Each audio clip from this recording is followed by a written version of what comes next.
Napakabuti ng Panginoon na nagkita-kita, nagsama-sama na naman po tayo. Ngayon pa lang po, ang ating pagkagising ay pinagpahalaga po ng Diyos. Amen? Bagamat kanina, hindi na po ating may pagsulang sa Diyos dahil binibigyan na tayo ng wisdom. Salamat sa Diyos dahil yun, hinayaan ng Diyos na marinig na natin ang ating mga boses. Ating tinig sa paggamit po ng mic. Patuloy kami lumulod sa Panginoon, no, na yung iba po dyan mapalitan ng buhay. Salamat sa Panginoon, tayo po itatako no, sa pagpatahulad po ng pangako ng Panginoon. Sige, diretso na tayo. Sa Malakias chapter 3, verse 13 to 18 na ang title ang pangako. Amen. Ang sabi ng salita ng Diyos, masasakit ang sinabi ninyo tungkol sa akin. Hello? Masasakit ang sinabi ninyo tungkol sa akin, sabi ng Panginoon Diyos. Ngunit ang tanong ninyo, ano ba ang sinabi namin laban sa inyo? Puti, sabi ninyo, walang saysay ang maglilingkod sa Diyos. Hello? Sabi ninyo, sabi ba po natin, walang saysay ang maglingkod sa Diyos. Ano ba ang mapapala natin sa pagsunod sa kanyang mga utos? O ang pagpapakita sa Panginoon Diyos na nagsisisi tayo sa nagawa natin kasalanan.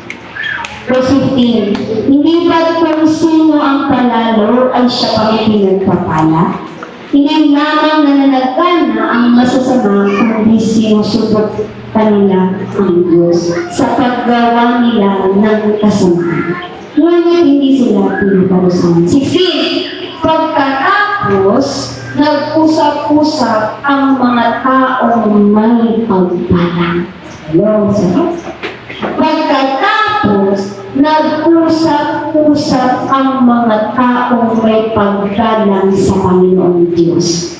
Pinakinggan ng mabuti ang kanilang usapan. Kaya ipinatala na sa isang aklat ang mga pangalan ng mga gumagala sa Kanya. Verse 17, ito ang pangako ng Diyos. Magiging akin sila. Ibig sabihin magiging akin, magiging bayan, magiging anak, magiging alipin, magiging pagmamalian. Pero, magiging akin sila, sabi ng Panginoong Diyos na nakapangyarihan sa lahat. Ito ang pangalaman. Sa araw na ako'y kumilos, itatangi ko sila bilang sariling akin.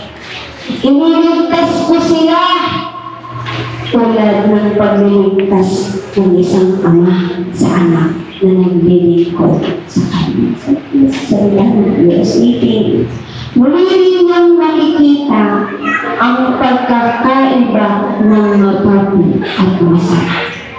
Ang pagkakaiba ng mabuti at ng masama ng taong naglilingkod sa Diyos at hindi naglilingkod sa Kanya. Panutukan natin natin ang pagkabasa ko ng salita ng Diyos. Ito ng Apple Church, narinig natin na nasasaktan din po pala ang Diyos. Na yung mga sinasabi po pala natin na huwag na tayong sumamba, huwag na tayong maglingkod, okay lang yan, maiipod na naman ang ulo. Pero masabi ng Diyos, masakit pala yun. Na para bagang sinasabi natin, anong mapapala ko pag sumamba ako sa Kanya? Anong mapapala ko pag susunod ako sa Kanya? Anong mapapala ako kung magbabago ako, magsisisi ako, magpapakabuti ako? Anong mapapala ko na which is church? Masakit po pala sa paningin at sa puso ng Diyos.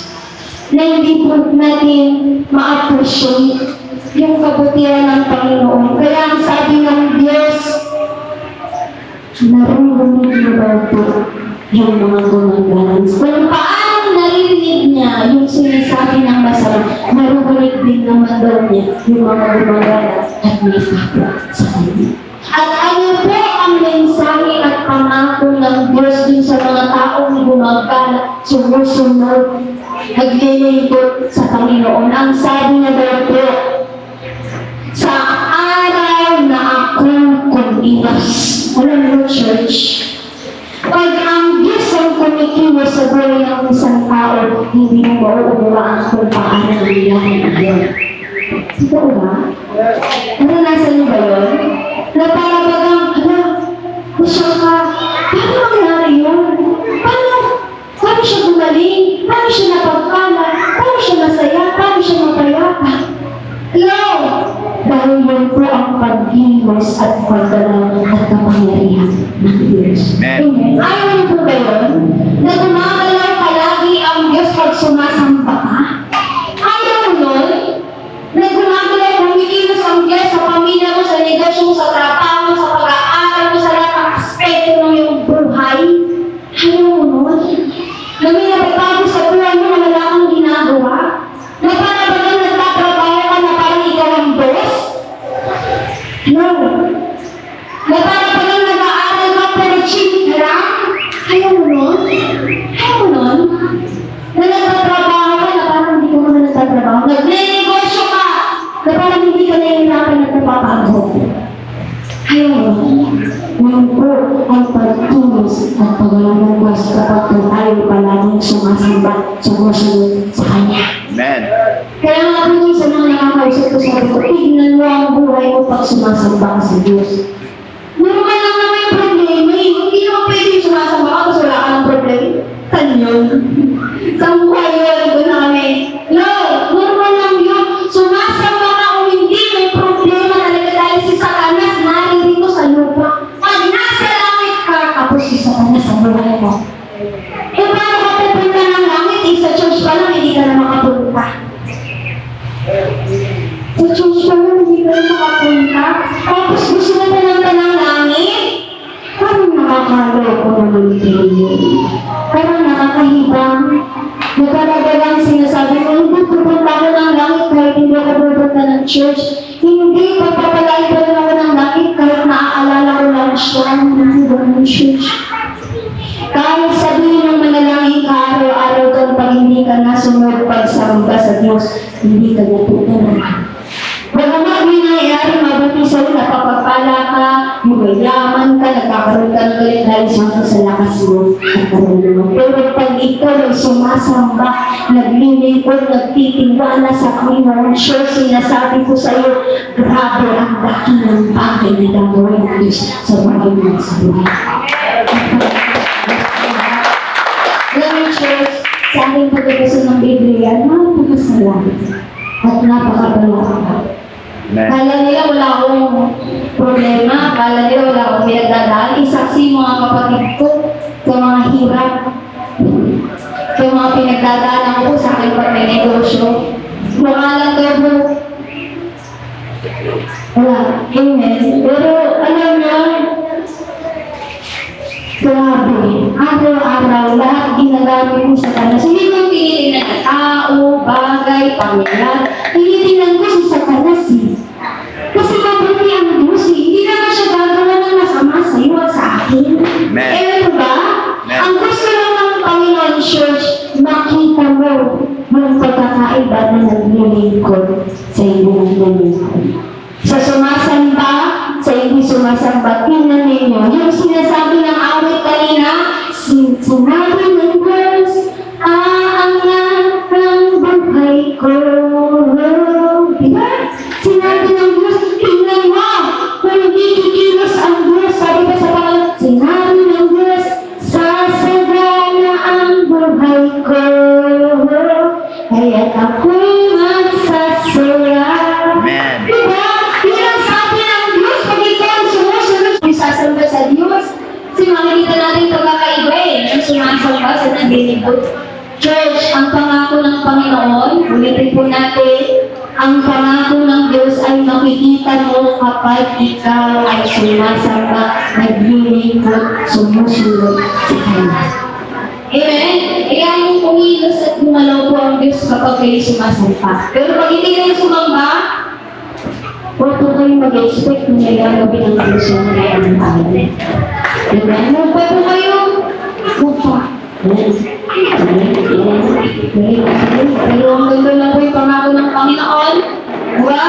Nalangin po natin na lahat na po yung sasamba. At ang po yung sasamba? Amen. Every Sunday? Amen. Lahat na sasamba? Kumalapak doon. May kumalapak. Lahat na po kayo sasamba. Sige nga po sabihin ko. Amen. Amen! Alam niyo, kayo yung gabi sa mga boy, sabihin niyo po, Amen! Yung lahat nasasamba at masasiyahan. Hindi na malulungkot ang Diyos. Hindi na siya nasasaktan na wala na magsasabi, ano mapapala ko pag sumamba ako? Kasi, alam mo, tingnan nyo, literal at specific ang sinasabi ng Biblia. Sinasabi talaga ng tao ito. Ano mapapala ako pag sumamba ako dyan? Ano pag inaaya natin at imaman sa buhay? Ano mapapala ako? Magkakapera ba ako dyan? Ang pera talaga eh, no? Buhari ko ang pera, pero hindi ako alam. Amen! Di ba sinasabi dito na specific? Pag sasamba ka sa libo, ano mapapala ako pag sasamba mo, church? May malaking bagay na mangyayari sa buhay ng pagsumamba at papatunayan ng Diyos ng buhay na yun. Amen. Palatakan po natin ang Diyos sa buhay at wala kang po ang susunod sa buhay ng natin.